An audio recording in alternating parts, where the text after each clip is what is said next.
Assalamualaikum warahmatullahi wabarakatuh.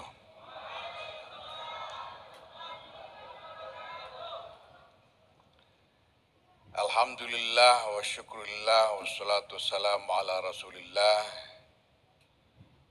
Sayyidina Maulana Muhammadin ibn Abdillah wa ala alihi wa sahbihi wa mawalah. Amma ba'd, yang saya hormati Menteri Koordinator Politik, Hukum dan Keamanan Republik Indonesia, Profesor Dr. Mahfud MD. Yang saya hormati Menteri Agama Republik Indonesia, Yakut Khalil Qomas. Yang saya hormati para pejabat pemerintah yang hadir, baik sipil, TNI maupun Polri, para sesepuh Ibnu IPPNU, itu berarti Ibnu dan IPPNU yang sudah sepuh. Ada Pak Khilim Muhammadiyah, yang walaupun Muhammadiyah tapi tetap NU katanya. Ada Bu Safirah Mahrusah, ada Ibu Margaret, ada Pak Asrorun Salim, Pak Asrorun Soleh. Naam Salim sudah tidak ada. Pak Abdullah Azhar Anas dan lain-lain. Insyaallah. Yang saya banggakan, Ketua Umum Ikatan Pelajar Nahdlatul Ulama dan Ikatan Pelajar Putri Nahdlatul Ulama, Aswandi Jailani dan Nurul Hidayatul Ummah, yang saya harapkan segera menunjukkan kiprah yang lebih besar untuk Nahdlatul Ulama di masa depan.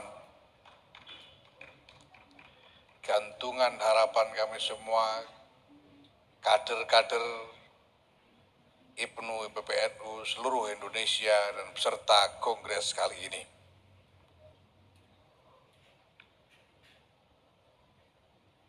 Beberapa hal saja yang ingin saya sampaikan. Pertama, bahwa di dalam mengelola skala sosial yang begitu besar seperti Indonesia dan Nahdlatul Ulama ini, seringkali orang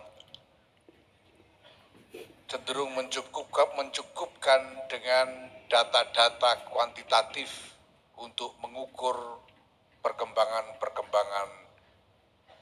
yang telah dicapai. Angka-angka pertumbuhan, angka-angka yang menunjukkan capaian-capaian dihitung secara kuantitatif. Tetapi sebetulnya lebih dari itu, bangsa dan negara ini membutuhkan capaian-capaian yang lebih substansial terkait dengan keadaan nyata dari kehidupan manusia-manusianya. Kita harus punya perhatian lebih kepada kondisi manusia, pada human conditions, dan bukan hanya angka-angka. Kondisi kehidupan manusia yang nyata itu hanya bisa kita address, bisa kita tangani melalui pekerjaan nyata di akar rumput on the ground. Tidak bisa hanya dengan pantauan-pantauan dari kejauhan. Nah, maka tidak bisa tidak, dan alhamdulillah bangsa ini telah diberkahi, kita membutuhkan gerakan sosial yang mampu berperan secara strategis dan efektif. Itulah sebabnya saya sendiri sangat menaruh perhatian kepada IPNU dan IPPNU ini sebagai bagian dari strategi pengurus besar Nahdlatul Ulama untuk memperbaiki postur koherensi organisasi Nahdlatul Ulama ini. Agenda yang paling penting yang menjadi agenda utama dari pengurus besar Nahdlatul Ulama kali ini adalah melakukan penataan sistem pengkaderan secara menyeluruh. Karena hanya dengan sistem pengkaderan yang menyeluruh itu, kita nanti mampu mencapai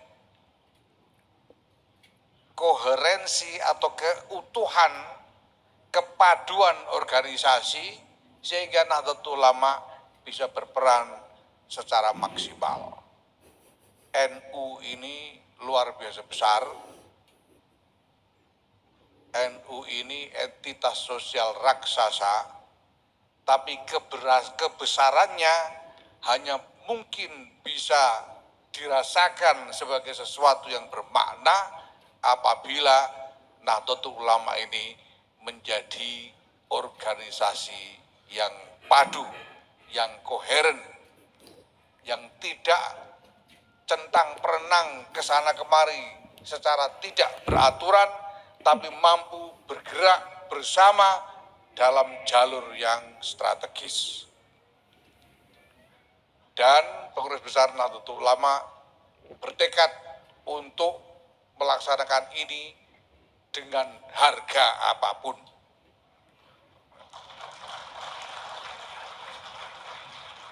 Saya pernah ditraktir oleh tokoh-tokoh IPNU ini. Pak Azwar pernah traktir saya makan, Pak Asrun Am Soleh pernah traktir saya ya, ngopi-ngopi. Tapi saya kira baru kali ini sepanjang sejarah PBNU mentraktir IPNU IPPNU untuk berkongres. Jadi ini kongres traktiran ini. Kenapa?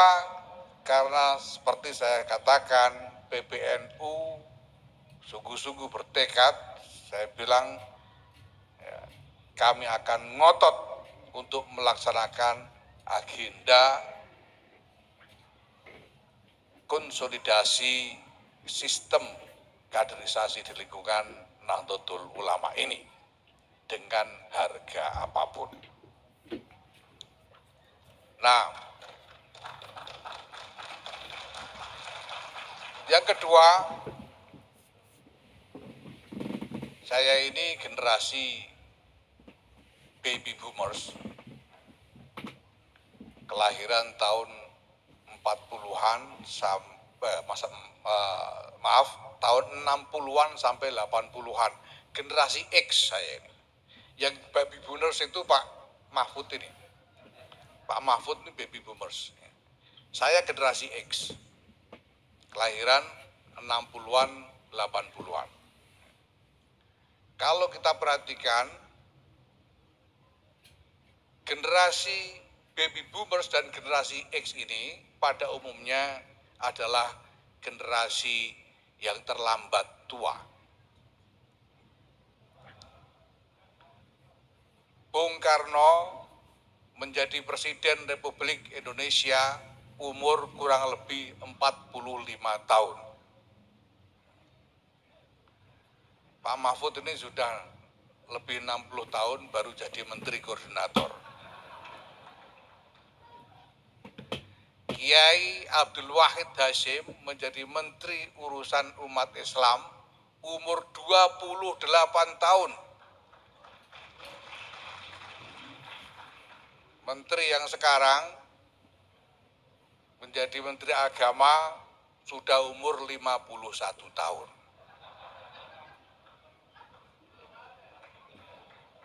Sekarang 51 tahun.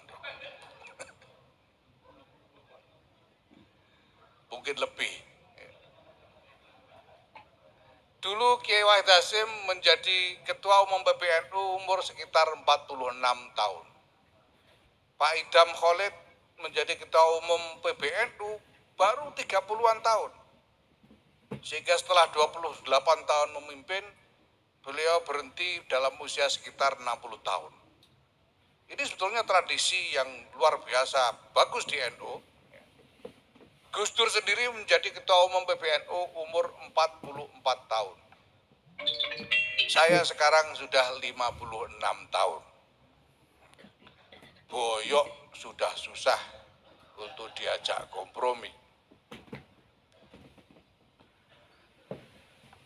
Saya merasakan bahwa soal vitalitas generasi ini sangat menentukan vitalitas organisasi. Dalam aktivitas pribadi saya sendiri selama ini, yang memang lumayan tinggi tingkat mobilitasnya, saya merasakan betul dari tahun ke tahun kemampuan tubuh untuk menanggungkan beban-beban yang berat dari aktivitas itu semakin lama semakin menurun. Yang saya ingin pesankan kepada kader-kader IPNU dan IPPNU, jangan ikut-ikutan terlambat tua.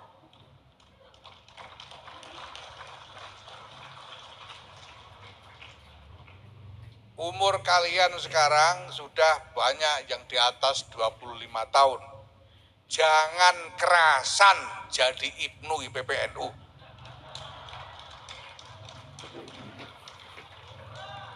Ke depan masih terbentang lebar capaian-capaian yang lebih tinggi, yang lebih besar yang bisa kalian raih.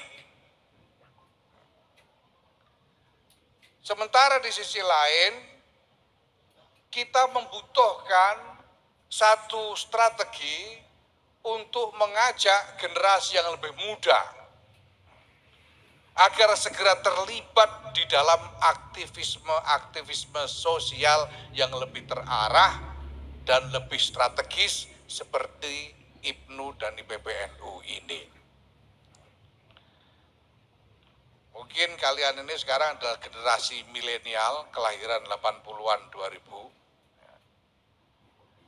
Nah, generasi yang sekarang kelahiran tahun 2000 ke sini, ini generasi Z. Menurut penelitian dari Al-Farah Institute yang punyanya kader Ansor itu, generasi Z ini cenderung lebih peduli, lebih sentimental sekaligus lebih idealis. Nah, kalau kita tidak menangkap kecenderungan yang sangat positif ini ke dalam satu sistem gerakan bersama-sama dengan seluruh keluarga besar Nahdlatul Ulama, kita sama saja menyia-nyiakan peluang sejarah yang sangat berharga. Itulah sebabnya saya wanti-wanti kepada rekan-rekan IPNU dan IPPNU ini supaya lebih agresif di dalam memperluas jangkauan aktivisme IPNU PPNU ini ke sekolah-sekolah. Idealnya, semestinya IPNU PPNU itu usia akhir SMP sampai dengan awal mahasiswa. Jadi kira-kira umur 15 sampai ya 21, 22 tahun. Itu idealnya. Supaya nanti umur 23 kalian bisa sudah masuk Ansor dan Fatayat. Lalu umur 30-an bisa segera menjadi pemimpin-pemimpin Nahdlatul Ulama. Supaya NU-nya meningkat vitalitasnya, sehingga lebih banyak yang bisa dilakukan karena energi yang lebih prima. Yang terakhir, saya ingin sampaikan bahwa ke depan ini tantangan-tantangan akan semakin besar. Kita butuh melakukan percepatan di berbagai bidang, maka termasuk di dalam mobilitas vertikal dari kader-kader Nahdlatul Ulama ini harus kita jalankan dengan akseleratif. Kita tidak bisa hanya bekerja seperti kemarin-kemarin saja. Di antara yang sangat penting terkait dengan ini, saya ini sebetulnya sudah sejak tahun 90-an memperhatikan satu demi satu kader-kader NU yang menonjol dan mulai melakukan pergulatan untuk mencapai prestasi-prestasi. Saya sangat bangga bahwa kita misalnya punya kader-kader yang unggul, ya. Ada Wakil Menteri Agama, Pak Zainud Tauhid, ada Pak Abdullah Azhar Anas, ada Asrorun Amsoleh, ada Ibu Safira Mahrusah, ya, dan lain-lain. Hanya saja saya memperhatikan mereka ini bisa dicek masing-masing, kebanyakan berjuang sendiri-sendiri. Tanyakan Pak Asroruni Amin, Pak Azhar Anas, Bu Rosa, dan lain-lain. Tanyakan Pak Hilmi Muhammadiyah, berjuang sendiri-sendiri. Bahwa mereka mencapai prestasi yang tinggi seperti sekarang ini karena keunggulan dan keuletan pribadi-pribadi mereka masing-masing. Saya ingin melihat ke depan nanti kader-kader IPNU dan EPBNU mencapai prestasi-prestasi tinggi seperti mereka, tapi secara rombongan.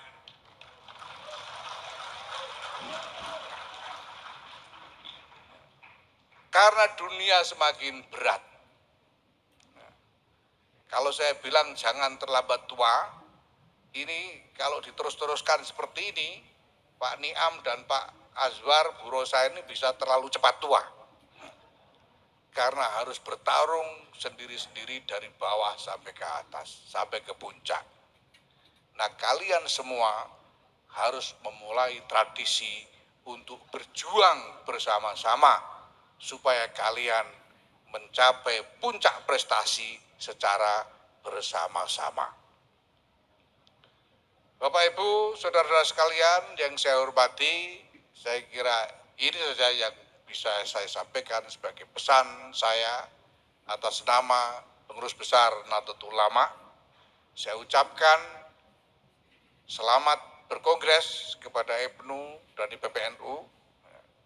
Terima kasih kepada Pak Mahfud MD, Menko Polhukam, yang nanti kita harapkan akan membuka secara resmi kongres ini. Terima kasih kepada para pejabat yang hadir dan semua pihak yang telah mendukung terselenggaranya kongres ini. Mudah-mudahan ini menjadi kongres yang barokah untuk Nahdlatul Ulama, barokah untuk bangsa dan negara, menjadi awalan yang lebih baik untuk masa depan semua. Wallahul muwaffiq ila aqwamit thoriq. Wassalamualaikum warahmatullahi wabarakatuh.